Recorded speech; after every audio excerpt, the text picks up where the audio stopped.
Halo, assalamualaikum warahmatullahi wabarakatuh. Saya Laras Anissa. Di sini akan membacakan puisi dengan judul Kesaksian Akhir Abad karya W.S. Rendra.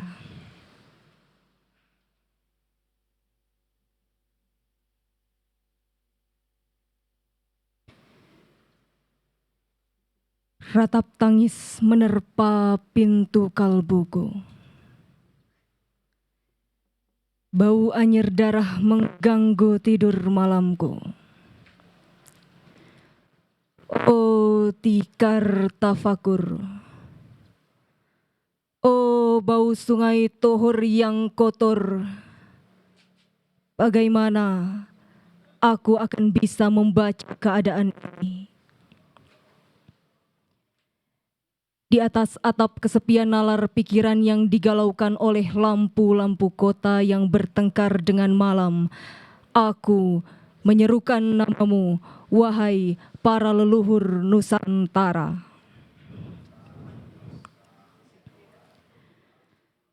Oh Sanjaya, leluhur dari kebudayaan tanah. Oh Punawarman, leluhur dari kebudayaan air. Kedua wangsamu telah mampu mempersatukan budaya dan tanah air. Oh Resi Kuturan, oh Resi Nirarta, empu-empu tampan yang penuh kedamaian, telah kamu ajarkan tatanan hidup yang aneka dan sejahtera yang dijaga oleh Dewan Hukum Adat. Oh, bagaimana aku bisa mengerti bahasa bising dari bangsaku kini? Oh Kajao Lalido, bintang cemerlang tanah ugi, negarawan yang pintar dan bijaksana, telah kamu ajarkan aturan permainan di dalam benturan-benturan keinginan yang berbagai ragam di dalam kehidupan. Ade, bicara, rapang, dan wari. Oh, lihatlah wajah-wajah berdarah dan rahim yang diperkosa, muncul dari puing-puing tatanan hidup yang porak-poranda. Kekuasaan, kekerasan, berak dan berdahak, dia di atas bendera kebangsaan. Oh, anak cucuku di zaman cybernetik, bagaimana akan kalian baca prasasti dari zaman kami? Apakah kami akan mampu menjadi ilham kesimpulan, ataukah kami justru menjadi sumber masalah di dalam kehidupan? Dengan puisi ini aku bersaksi bahwa rakyat Indonesia belum merdeka. Rakyat yang tanpa hak hukum bukanlah rakyat merdeka. Hak hukum yang tidak dilindungi oleh lembaga pengadilan yang mandiri adalah hukum yang ditulis di atas air. Bagaimana rakyat bisa merdeka bila birokrasi negara menjadi aparat pemerintah dan tidak menjadi aparat rakyat yang otonom mandiri sebagaimana layaknya di negara yang berdaulat rakyat?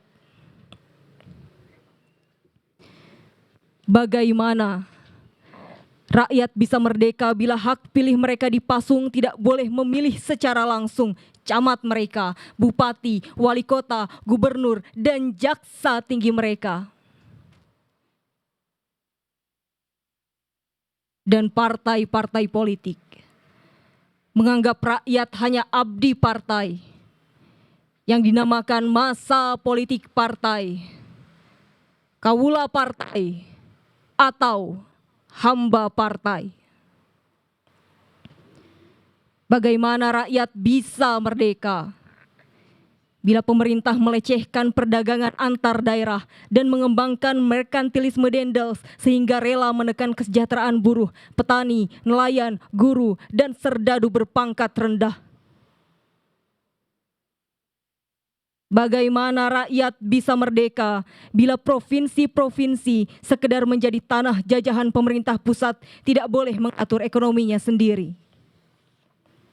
tatanan hidupnya sendiri, dan juga keamanannya sendiri. Ayam, serigala, macan, ataupun gajah semuanya peka pada wilayahnya. Setiap orang juga ingin berdaulat di dalam rumah tangganya. Setiap penduduk ingin berdaulat di dalam kampungnya. Dan kehidupan berbangsa tidak perlu merusak daulat kedaerahan. Hasrat berbangsa adalah naluri rakyat untuk menjalin ikatan daya cipta suku yang penuh keanekaan kehidupan dan memaklumkan wilayah pergaulan yang lebih luas untuk merdeka bersama. Tetapi lihatlah selubung kabut saat ini. Penjajahan tatanan uang, penjajahan modal, penjajahan kekerasan senjata, dan penjajahan oleh partai-partai politik masih merajalela di dalam negara. Dengan puisi ini, aku bersaksi bahwa sampai saat puisi ini aku tanda tangani, para elit politik yang berkedudukan ataupun yang masih di jalan tidak pernah memperjuangkan sarana-sarana kemerdekaan rakyat. Mereka hanya rusuh dan gaduh memperjuangkan kedaulatan golongan dan partainya sendiri. Mereka hanya bergulat untuk posisi sendiri. Mereka tidak peduli dengan posisi rakyat, tidak peduli pada posisi hukum, posisi polisi, ataupun posisi birokrasi. Dengan picik, mereka akan mendaur ulang malapetaka bangsa dan negara yang telah terjadi. Oh Indonesia. Indonesia, negara yang kehilangan makna. Rakyat sudah dirusak atas tatanan hidupnya. Berarti sudah dirusak pula kemanusiaannya. Maka sekarang negara tinggal menjadi peta. Itu pun peta yang lusuh dan hampir sobek pula. Pendangkalan kehidupan bangsa telah terjadi. Tata nilai rancu, dusta, pencurian, penjarahan, dan kekerasan halal. Manusia sekadar semak belukar yang gampang dikacau dan dibakar. Paket-paket pikiran murah dijajakan, penalaran amarah yang salah mendorong rakyat terpecah belah. Negara tak mungkin diutuhkan tanpa rakyatnya dimanusiakan, dan manusia tak mungkin menjadi manusia tanpa dihidupkan hati nuraninya. Hati nurani adalah hakim adil untuk diri kita sendiri. Hati nurani adalah sendi dari kesadaran akan kemerdekaan pribadi. Dengan puisi ini aku bersaksi bahwa hati nurani itu meski dibakar tidak bisa menjadi abu. Hati nurani senantiasa bisa bersemi meski sudah ditebang putus di batang. Begitulah fitrah manusia, ciptaan Tuhan yang Maha Esa. Candi Ceto 31 Desember 1999, Balikpapan 6 November 2000, karya W.S. Renda. Sekian, terima kasih. Wassalamualaikum warahmatullahi wabarakatuh.